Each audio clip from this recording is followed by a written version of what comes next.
आज विधान परिषदेमध्ये सत्ताधारी पक्षाचे सदस्य आणि विधान परिषदेच्या उपसभापती नीलमताई गोरे यांनी संगनमतानं सभागृहाचं कामकाज दिवसभरासाठी तहकूब केलेलं आहे।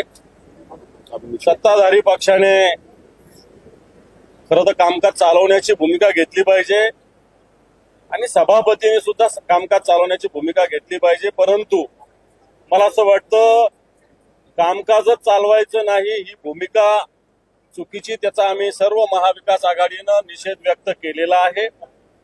विषय आरक्षणाचा होता, आम्ही काल सुस्पष्टपणे भूमिका मांडलेली आहे। एकीकडे मुख्यमंत्री मराठा समाजाशी चर्चा करतात, उपमुख्यमंत्री ती ओबीसी समाजाशी चर्चा करतात। चर्चा केलीच पाहिजे सरकारने दोन्ही घटकाशी, परंतु बैठक ठेवत असताना या चर्चा काय झाल्या, आपल्याला काय कशा पद्धतीनं पुढे जायचं याची कोणतीही माहिती मुख्यमंत्री उपमुख्यमंत्र्यांनी विरोधी पक्षाला विश्वासात घेऊन दिलेली नाही।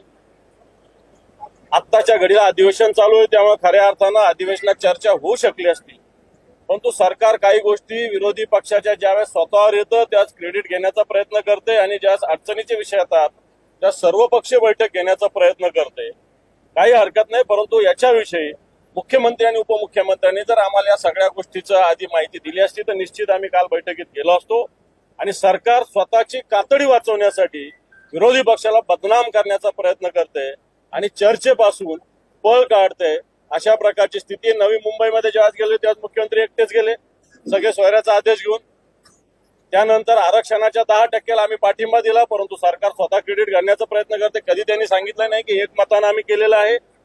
आणि म्हणून ज्या वेळेस या पद्धतीने अडचण येतात, मला असं वाटतं या संदर्भात महाविकास आघाडीने सुस्पष्टपणे भूमिका दोन्ही सभागृहामध्ये काल मांडलेल्या आहे।